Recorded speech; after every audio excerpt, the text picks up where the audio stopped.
Thank you for choosing the Bascom-Turner Gas Rover, the most advanced, accurate, and easy-to-use detector on the market today. This video, together with the operating manual, will give you a full description of the Rover. The interactive DVD format makes it easy to move from section to section on the disc. You can always jump to a specific segment you want to see. When you're starting out, we recommend that you watch the entire DVD from the beginning. This way, you'll get the most out of your Rover.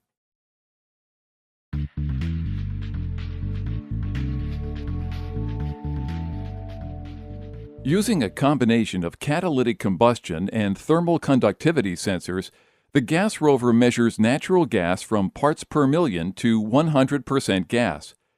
Its high sensitivity lets you locate leaks, grade them, do safety checks, and greatly reduce the number of bar holes needed. The Rover is an all-purpose service instrument which can be used for leak surveys and as a CGI. It's suitable for mobile and walking surveys, and since it is intrinsically safe, it can be used indoors as well as out. The Rover is intrinsically safe. It requires no fuel and involves no flame. Optional sensors to detect other gases make it suitable for safe entry, which further enhances its versatility and value. At only 24 ounces, the Rover is highly portable. Simple 3-button operation makes it easy to use, even when wearing gloves. The large backlit LCD shows everything you need on one screen. Calibrating your Rover is also easy, with built-in software for standalone or docking calibration. The Gas Rover makes record-keeping simple and secure by automatically storing up to 24 calibration records and at least 1 month's worth of gas readings stamped by date, time, and mode of operation. A built-in USB port downloads to a standalone or network PC.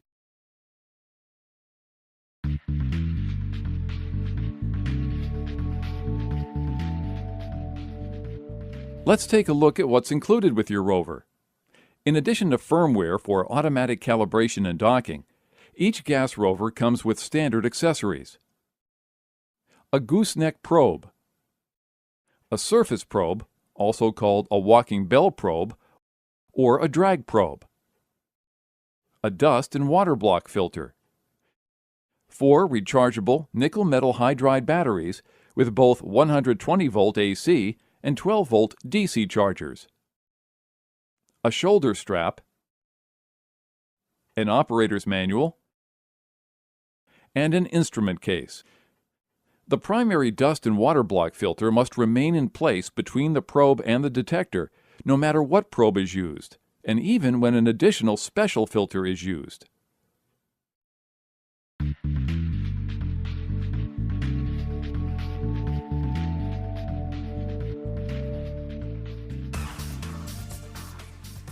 Before turning the detector on, be sure that the primary dust and water filter is in place between the detector and the probe you're using.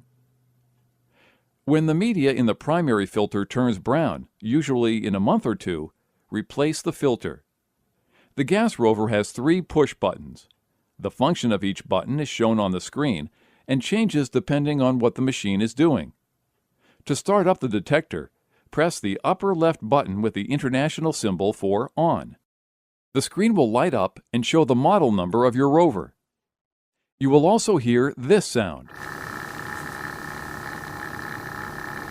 The screen will then tell you what kinds of gases are detected, followed by a screen warning you that other dangerous gases may not be detected. On this screen, you will notice the word USB in the lower left and SN in the lower right. If you press the left button, you will enter the USB connection mode. Pressing the right button will display the serial number of the machine. If you do not press either button, the Rover will proceed to the next screen, which displays the time and the date. From this screen, you have the option to access a help menu by pressing the left button under the word Help, or to edit the time and date by pressing the right button under the word Edit. On the next screen, the Rover will ask you to please ensure clean air. It is important that you first turn on the instrument in clean air, for example, outdoors. The next screen will ask you to check the pump by blocking the intake. Completely block the open end of the probe with your finger so that the rover can test its pump. After a moment, it will tell you that the pump is okay. If the instrument does not detect a block within 40 seconds, it will say, "No block, check probe." Make sure the probe connections are tight. If after another 30 seconds a block is still not detected, the rover will say, "Remove probe and block intake." In this case, disconnect the probe and filter and block the detector's input with your finger. If it still does not detect a block, it will say, "Repair pump," and after a few seconds, automatically shut down. If it does detect a block, it will say, "Pump OK," and you know that your sampling system was not tight. Reassemble the filter and the components of the selected probe, making sure that all connections are tight. Once the detector is in survey mode, check the probe by blocking the tip to display "Flow blocked" on the rover. If at any time you suspect a leak in the sampling probe, check the probe in this fashion. During normal operation, the detector tests the pump about once a second to ensure flow is not blocked. If it is, the screen will show "Flow blocked" and the acoustic alarm will sound. You must remove the block to return to normal operation. After the pump test, the screen will show "Calibrate by some date," typically 30 days from the last calibration. If the 30 days have passed, you can still use the instrument by pressing Override. Alternatively, you can initiate calibration by pressing the right button marked Cal on the display. Next, you will enter the survey mode in ppm. When this mode is entered, you will be asked to perform an operation or bump check. If your company requires you to do a bump test, release a quick shot of methane near the tip of the probe and let the rover detect it. If the unit is properly functioning, the screen will say "Operation Check OK." The operation check is available only for the first time the survey mode is entered, not subsequently. For example, if you go from survey to bar hole and then back to survey, you will not be asked to do an operation check again. If you are not required to do a bump test, simply press the left button to override.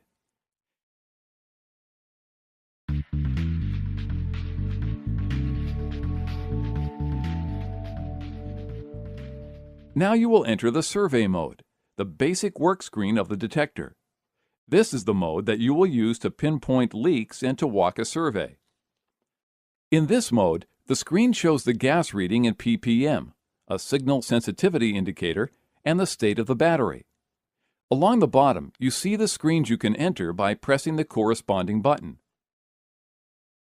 In survey mode, the rover reads in ppm from 0 to 40,000, which is 4% gas.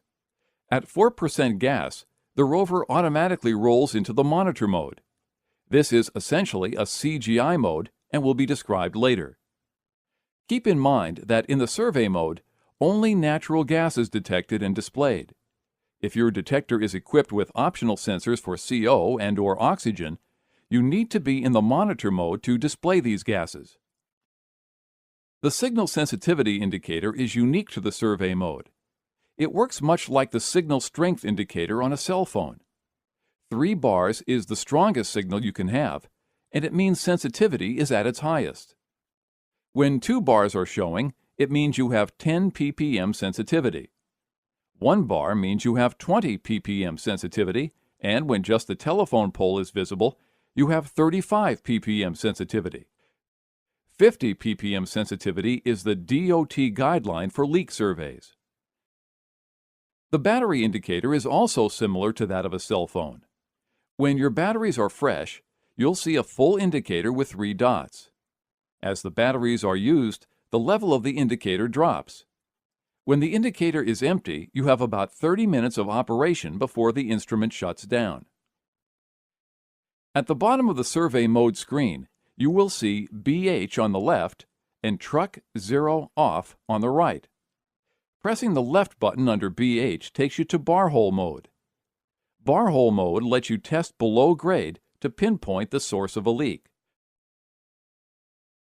Although there is no label in the middle of the screen, for all modes except bar holing, the middle button can be used to mute the acoustic alarm. To return to normal operation of the acoustic alarm, press this button again. Whenever a button is pressed, the backlight is turned on for 20 seconds. The backlight can be turned on continuously by pressing the middle button twice in close succession. Pressing it again twice in succession will turn the backlight off. In the lower right of the screen, you will see three options: truck, zero, and off. When you press the right-hand button below those options, those three choices are now stretched out across the bottom of the screen. Each choice corresponds to a button. If you want to power down, press the left-hand button below the word yes. If you want to go into truck mode, press the bottom middle button. Truck mode is similar to survey mode, except it is somewhat faster and uses more power. If you need to re-zero the instrument, press the right-hand button. The screen will ask you to ensure clean air. You cannot zero this unit in a suspect atmosphere, and the unit will not let you do so. In survey mode, you can use one of two probes, a bell probe or a drag probe. To use a bell probe, connect the probe with the primary filter in place to the detector and adjust the length to suit your height. To conduct your walking survey, firmly press the bell probe against the ground for a fraction of a second. It takes only half a second for the detector to capture a sample. To use a drag probe, connect the probe with a primary filter in place to the detector. Position the sliding extension of the probe to within about 8 inches of the drag boot. This will keep the drag boot in a slightly upright position instead of flat on the ground, which places the boot in the best position for capturing any venting gas. Walk with the drag boot in constant contact with the ground, directing it over the gas line being surveyed and/or other likely venting locations such as cracks, expansion joints, storm sewers, etc. It is very important that contact with the ground is maintained so you have the best opportunity to capture venting gas before it disperses into the air.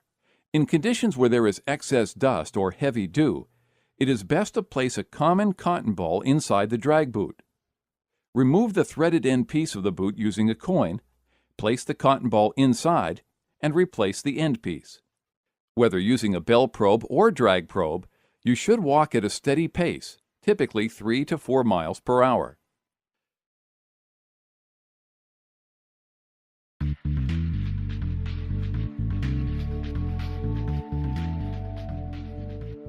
Enter truck mode through survey mode in the lower right of the screen.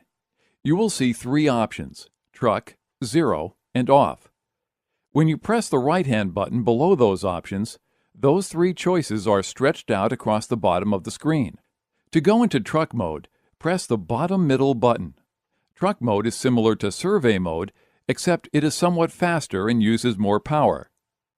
In truck mode, you will need a set of cones and an auxiliary pump, running at about 40 liters per minute. From this sample, a valve will bleed about 3 liters a minute through the Rover. Note that in truck mode, the letters TR appear to the right of ppm, confirming that you are in truck mode.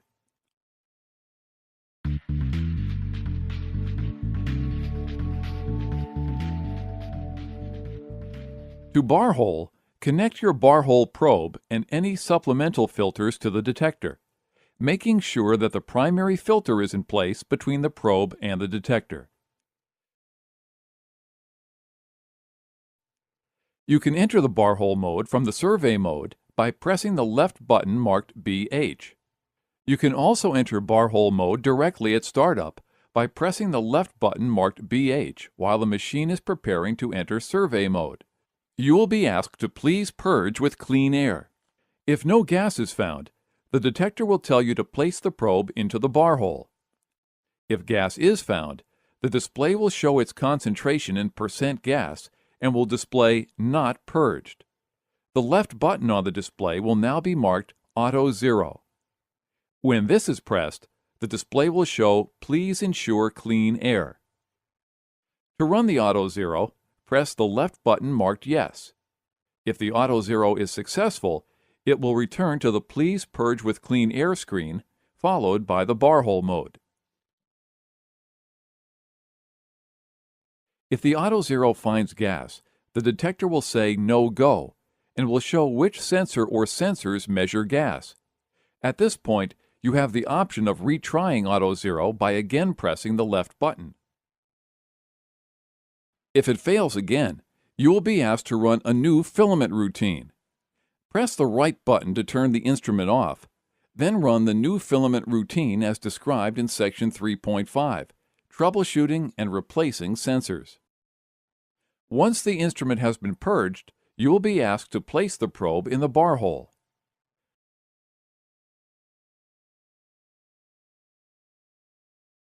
Once the probe has been inserted, press the middle button marked Go. You will hear the detector's pump motor begin to run again, and the rover will pump the hole for 15 seconds. While the hole is being pumped, the display will show the percentage of gas detected. If during this time you need to stop for some reason, for example if water is being drawn into the probe, press the left button to stop the pump. If you do not stop the pump, it will automatically stop at the end of 15 seconds. In either case, the display will show the peak and sustained readings. The peak reading is the highest concentration of gas detected during the measurements. The sustained reading is the average of the last 3 measurements made during bar holing. The peak and sustained readings will help locate the source of the leak. For instance, if you pull a sample with a 75% peak reading and a 0 sustained reading, you are most likely not near the source of the leak. In fact, a discrepancy of this magnitude suggests that you are probably at the edge of the leak field. You can repeat this measurement for the next bar hole, and the detector will pull exactly the same size sample and make exactly the same measurements so that you can accurately compare readings from hole to hole. You are looking for bar holes where the sustained reading approaches the peak, which suggests that the gas is quickly replenished as it is removed. As you get closer to the source, the sustained reading will increase. If, on the other hand, the peak reading decreases and the sustained reading remains low, you are probably moving away from the leak. When you identify a hole in which the sustained reading is close to or equal to the peak reading, this is your hot hole, where you can begin to dig.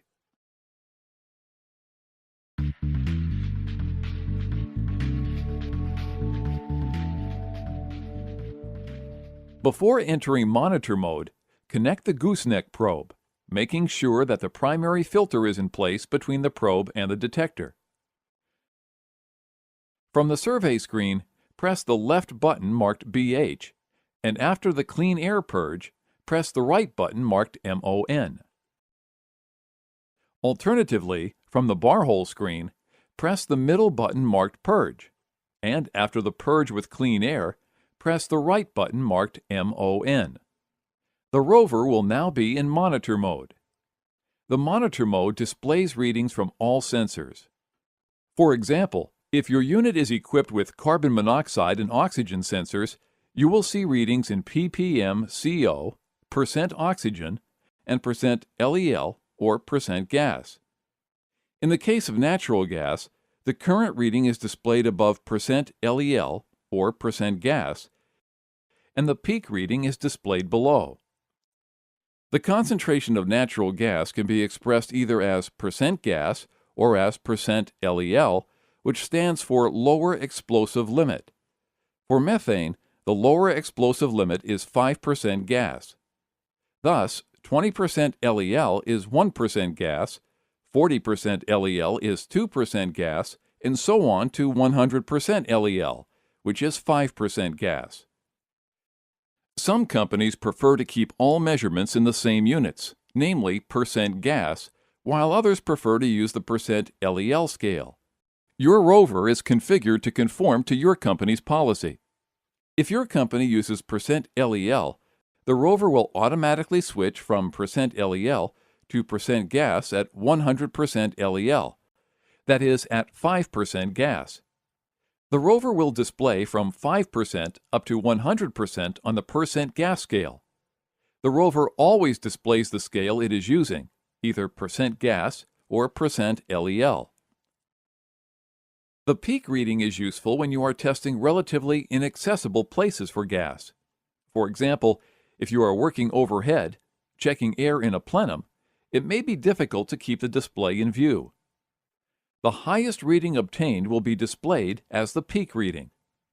The peak reading is retained until you exit the monitor mode or re-zero the unit. To shut the unit off, press the right-hand button. And when it asks if you want to power down, press the left-hand button for yes. Note that, in general, it takes 2 commands to shut the instrument off in order to guard against accidental shutdown. When you are done for the day, return the Rover to its case. While the unit is designed to withstand storage temperatures as low as -40 degrees and as high as 140 degrees Fahrenheit, we recommend that the unit not be stored in extreme cold or heat for long periods, for example, overnight.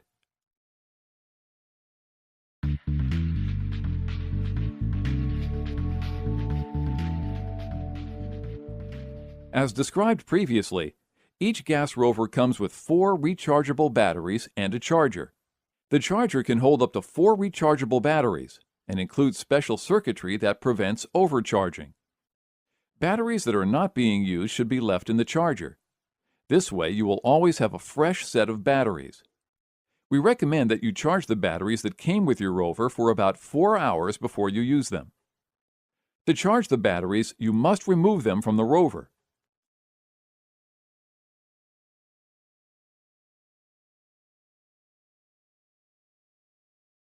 The charger displays a red light while the batteries are charging and a green light when the batteries are fully recharged.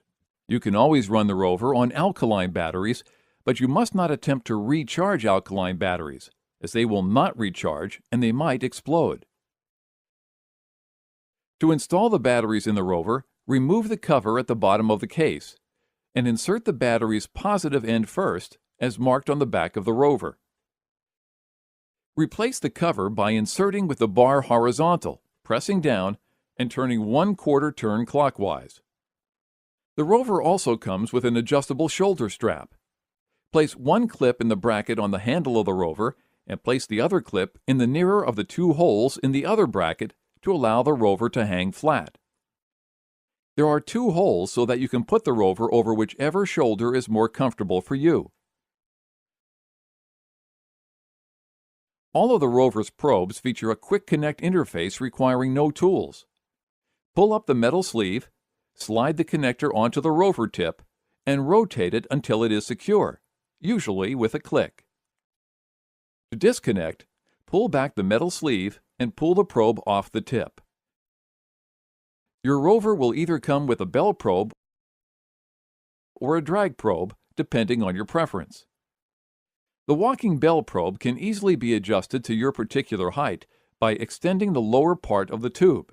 If the 2 sections of the tube are too loose or too tight, adjust the Phillips head screw on the collar where the 2 sections overlap. The use of the bell and drag probes is shown in Section 2.2 Survey Mode.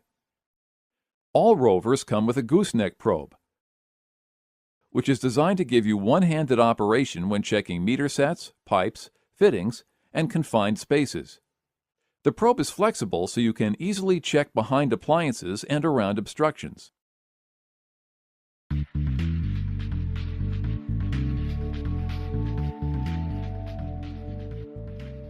When using the Rover for bar holing, you will need a straight hose with an attached primary dust and water block filter and a bar hole probe. Bar hole probes come in clear plastic, fiberglass, and metal, and range in length from 18 to 36 inches. The most common bar hole probe is a 36-inch fiberglass probe with side holes. Side holes are useful if the end of the probe becomes clogged with mud or other material. To bar hole, you'll need to attach the straight hose to the detector and then connect the bar hole probe. Be sure the primary filter is in place.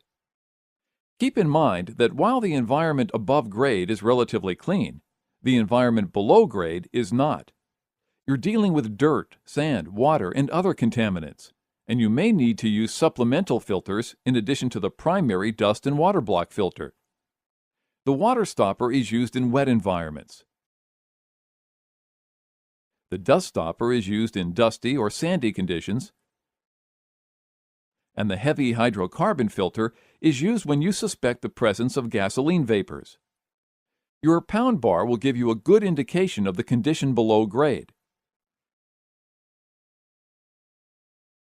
The primary dust and water block filter will block water, but it will also block the flow.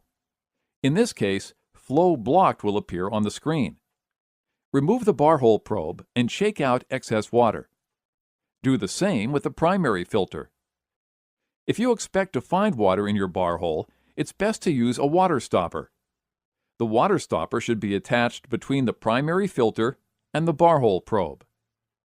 Any water coming up the probe will collect in the water stopper. When it fills with water, the internal float will cut off the flow so that no water can pass through to the detector. Again, you will see the words "flow blocked" on the screen. To clear the blockage, hold the bar hole probe vertically and press the white release button on the side of the water stopper. You can either remove the probe and let the water run out, or you can leave the probe in place, let the water run into the probe, and then shake it out as described before. You do not have to clean the water stopper filter after every use, but you should clean it if you can no longer see the float. Unscrew the bottom of the water stopper, pour out the components, use a cloth or your finger to wipe out any residue, and then reassemble the components.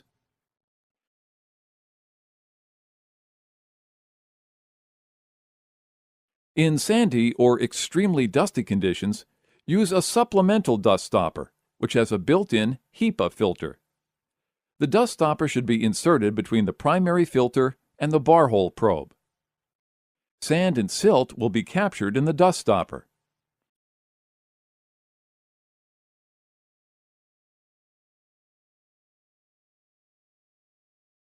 If the dust stopper fills up with dust, unscrew the clear housing of the filter, dump out the dust, wipe out the clear housing, and reassemble the filter. The HEPA filter in the dust stopper will last a long time as long as it doesn't get wet. If it gets wet, it needs to be replaced.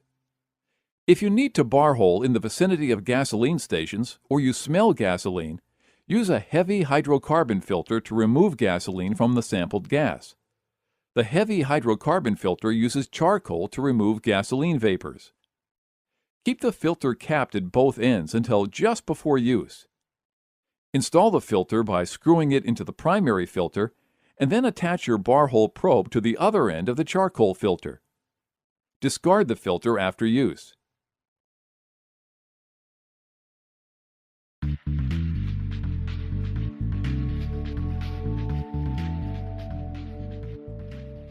To use the Rover for flue testing, you will need a flue gas probe with an NOx filter. Attach the flue gas probe with NOx filter and dust and water block filter to the straight hose, the other end of which has the primary dust and water block filter, which connects to the Rover. Loosen the brass collar in the front of the flue probe, fully extend the retractable tip, and lock it into place by tightening the brass collar. Then, position the tip of the probe into the flue of the heat exchanger. As you know, flue gas is hot, moist, and contaminated. The probe will cool the sample, and the purple beads will remove substances that interfere with CO detection. The flue gas probe is rated for about a minute and a half of operation, sufficient for the detector to give you a full carbon monoxide reading. After you remove the tip from the flue, let the probe cool before you handle it to avoid burning yourself. If your unit is equipped with both a CO and an oxygen sensor, you can perform what is called an air-free CO reading. Air-free CO is the AGA's recommended way to check appliances in flues. If you need to do air-free CO readings, you have to be equipped with both CO and oxygen sensors. The Rover does the conversion to air-free CO automatically. Instead of showing ppm CO, the display will show AF-CO, meaning air-free. Air-free CO measurements are generally higher than ordinary CO measurements. For example, if the oxygen level in flue gas is 10%, the air-free CO reading would be approximately twice the measured value.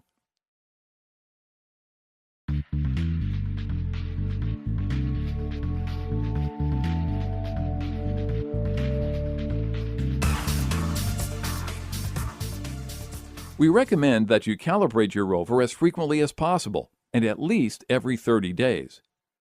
If your company requires more frequent calibration, you can adjust the built-in reminder accordingly. You do not need to have a filter attached to perform a calibration. Turn the unit on and, when prompted, block the intake.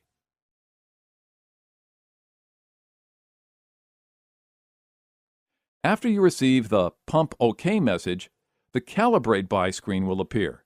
You must be ready to quickly press the right button under the word Cal, because this option will only appear for about 4 seconds unless the rover is overdue for calibration. If it is overdue, then the Calibration Overdue screen will appear and stay visible until you either override it by pressing the left button or initiate a calibration by pressing the right button.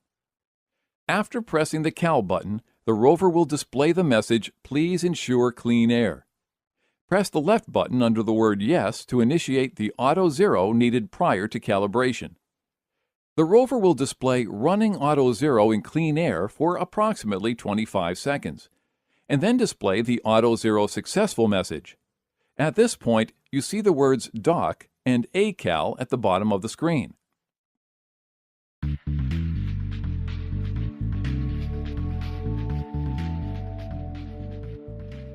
First, we'll calibrate the rover without using a docking station.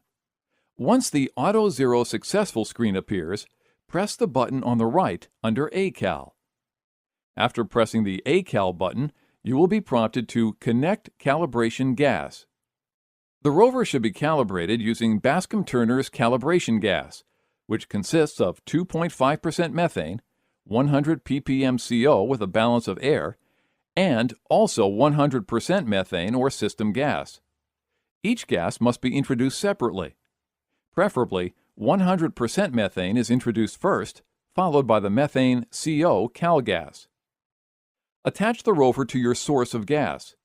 If you are not using a demand regulator, make sure that the valve is turned on and press the left button under the word Yes. The rover will display the word Calibrating while the sensors are being calibrated. When finished, the display will show Calibration OK and reveal confirmation readings for the sensors calibrated, for example, 100% for 100% methane. Now, to calibrate with cal gas, disconnect the system gas or 100% methane, then press the left button under the word Cal, connect the CO methane cal gas,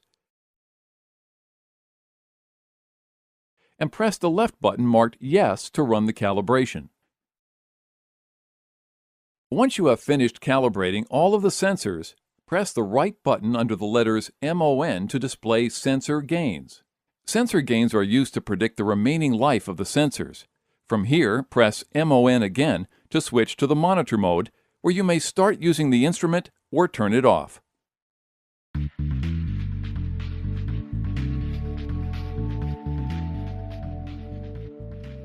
Now we'll calibrate the rover using the docking station. Once the Auto Zero Successful screen appears, press the left button under the word Dock. You will see the message Dock Connection by USB. Connect the adapter block Quick Connect to the inlet of the rover and turn it so that the inlet fitting on the adapter is aligned with the port on the NCAL dock. Plug the small USB connector into the USB port on the left side of the rover handle. Upon connecting the cable to the rover, the message Insert Detector into Dock will appear on the screen. It is important to connect the USB cable to the detector before inserting the detector into the dock. Insert the rover into the dock by placing the rover, with the adapter attached, on the dock and sliding it forward so that the inlet fitting inserts into the port. Shortly after, you will see confirmation on the monitor that the calibration process has begun, along with flashing of the dock and rover LEDs. The model number, serial number, date, and time will all be displayed. From this point, the calibration process will proceed automatically. Indications of gases being dispensed will also appear on the monitor. At the end of the docking process, you will receive a confirmation message that calibration has been completed successfully. You are then instructed to remove the rover from the dock and unplug the USB cable. The rover display will show Cal Passed, and you should then press the right button under the word Off.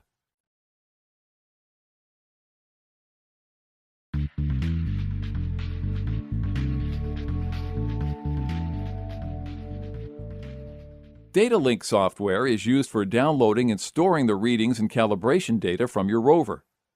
To install the data link software, follow the instructions that came with your installation CD.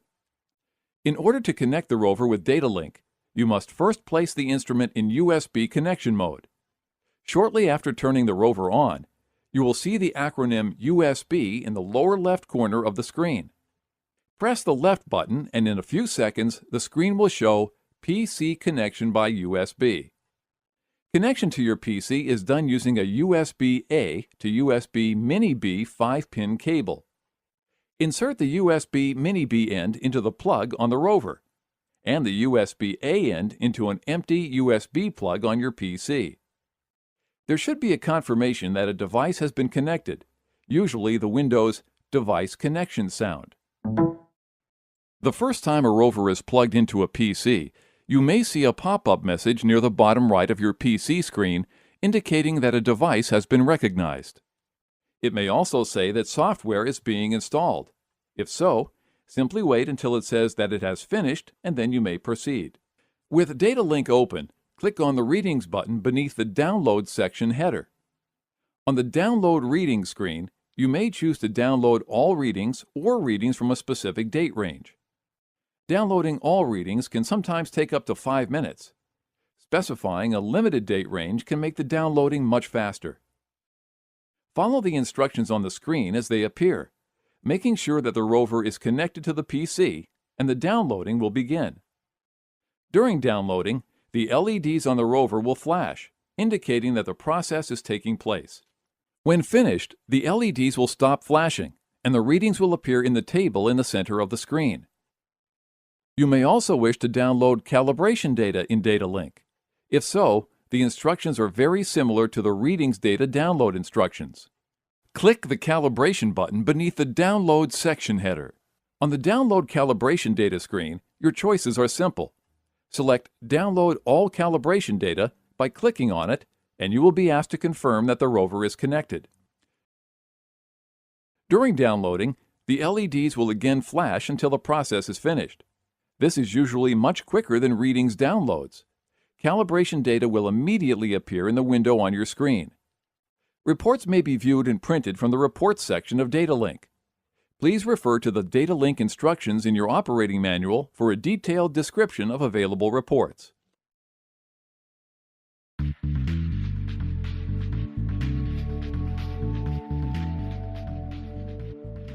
The rover is a remarkably trouble-free instrument due to the automated routines that it goes through during startup.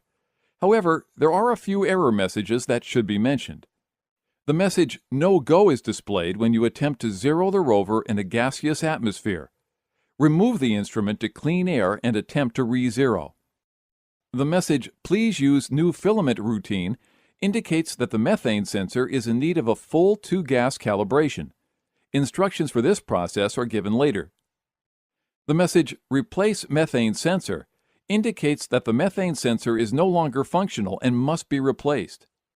Similar messages appear for CO and oxygen sensors. Contact Bascom-Turner for a replacement sensor.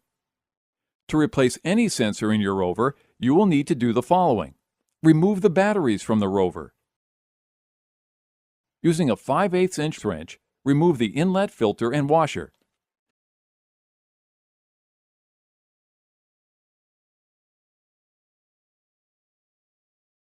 Remove the 6 Phillips head case screws.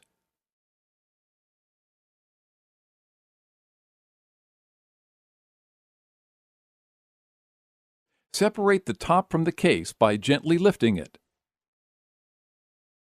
Remove the 2 Phillips head screws holding in the circuit board.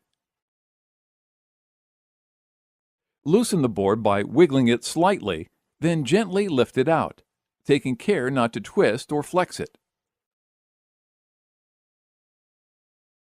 Locate the sensor to be changed on the underside of the circuit board.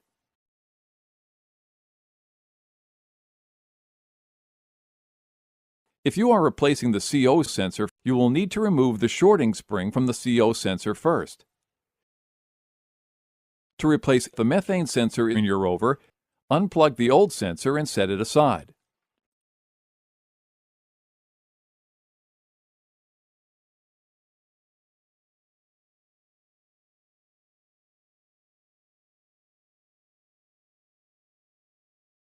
Plug in the new sensor.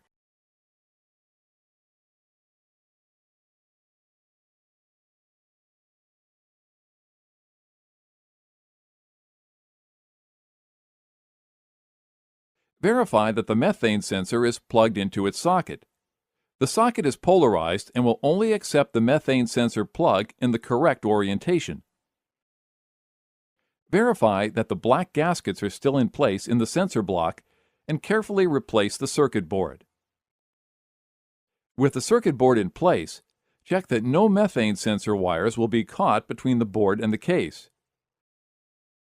Replace the 2 circuit board retaining screws.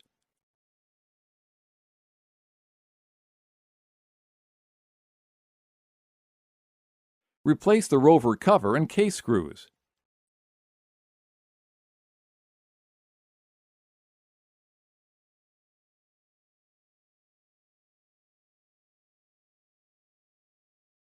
Replace the inlet filter and batteries.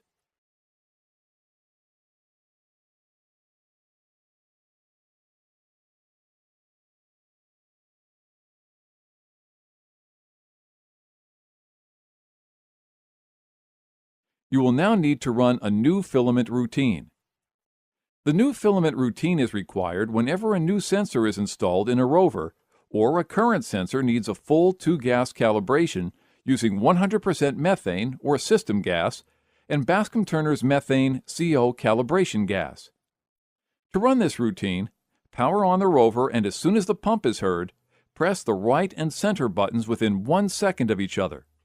This will cause the Rover to enter the setup menu. Using the right button, scroll down in the menu until the pointer is beside the words New Filament.